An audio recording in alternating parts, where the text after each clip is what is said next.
Terima kasih Anda masih bersama kami di Sapa Indonesia Malam. Saudara, terbunuhnya El Mencho, pemimpin kartel narkotika oleh tentara pemerintah, kekerasan meletus di berbagai penjuru Meksiko.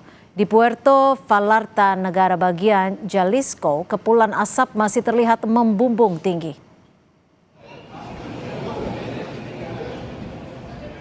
Rekaman ini diambil dari sebuah resor wisata, menunjukkan kepulan asap membumbung di atas Puerto Vallarta. Sebuah helikopter tampak terbang di atas resort kota wisata tersebut.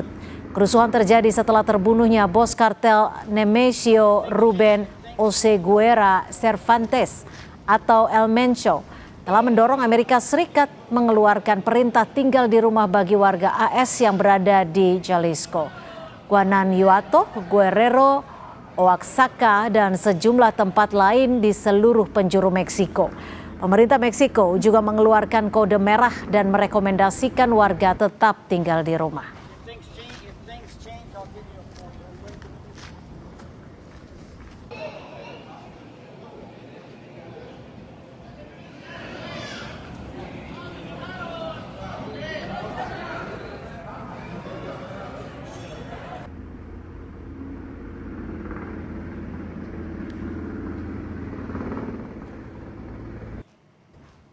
Dan untuk membahas kerusuhan yang terjadi di Meksiko serta mengetahui seberapa besar pengaruh kartel narkoba di Meksiko, kita akan membahasnya dengan Prof. Susi Sudarman, Ketua Pusat Kajian Wilayah Amerika Universitas Indonesia.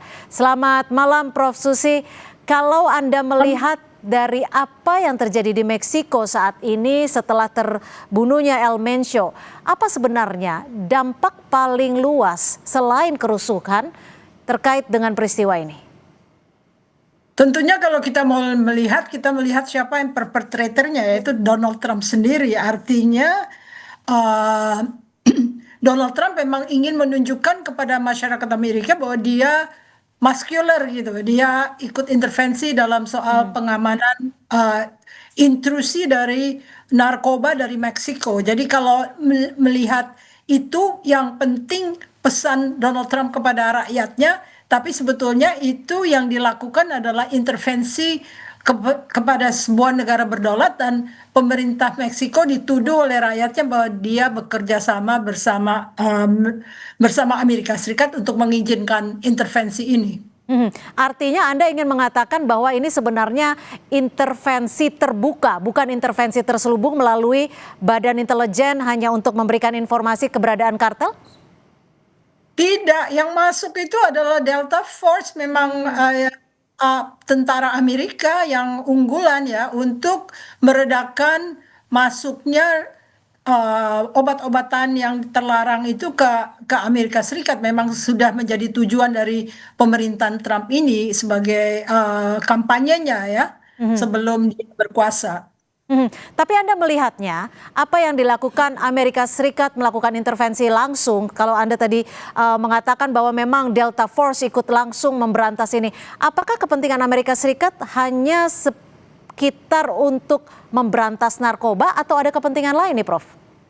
Kepentingan lain adalah mendekati pemilu November dan juga mendekati pidato State of the Union Donald Trump. Jadi dia membutuhkan gambaran bahwa dia muscular, dia penuh otot dan akan menyerbu kalau dibutuhkan gitu. Jadi itu perlu untuk menegakkan otoritasnya dia pada saat dia berpidato untuk State of the Union. Karena orang-orang tadinya takut bahwa dia akan menyerang Iran untuk ini, tapi ternyata masalah kecil ini cukup untuk menunjukkan bahwa dia muscular gitu loh. Prof. Susi, kalau dengan strategi membunuh ataupun menghilangkan nyawa El Mencho ini, menurut Anda apakah memang efektif dan apakah dampak dari menghilangkan El Mencho ini sudah ada di bayangan pemerintah Meksiko dan juga Amerika Serikat bahwa Meksiko sekarang bisa dikatakan dalam kondisi ricuh? Untuk Sheinbaum dari Meksiko ya, dia kewalahan mungkin dengan kartel ini yang sudah merajalela sebelum dia berkuasa ya. Jadi dia juga berharap bahwa bantuan Amerika Serikat yang kebetulan memenuhi kepentingan Donald Trump itu akan banyak membantu Meksiko, karena siapa lagi yang bisa melakukan pembersihan kecuali dengan Delta Force misalnya, ini kan benar-benar efektif karena mereka benar-benar diserbu dan dibunuh ya kepalanya. Mhm. Tapi kalau Presiden Sheinbaum sendiri menurut Anda kewalahan dan apakah peristiwa ini, kerusuhan ini akan terus berlanjut dan justru merugikan masyarakat Meksiko sendiri? Tergantung seberapa jauh rasa ketidakpuasan rakyat kepada kartel-kartel ini benar-benar tercermin dalam pembiaran. Maksudnya dibiarkan saja mereka diserbu oleh tentara Meksiko. Tapi sekarang masalahnya kartel itu juga menggunakan tentara Meksiko untuk melindungi diri mereka. Jadi ini semacam perang saudara tapi terselubung dan itu berkisar mengenai masalah drug addiction ya dan underground economy. Tapi artinya apakah dengan dibunuhnya pimpinan kartel El Mencho ini memang ada kesepakatan antara pemerintah Meksiko dan juga pemerintah Amerika Serikat untuk melakukan penyergapan?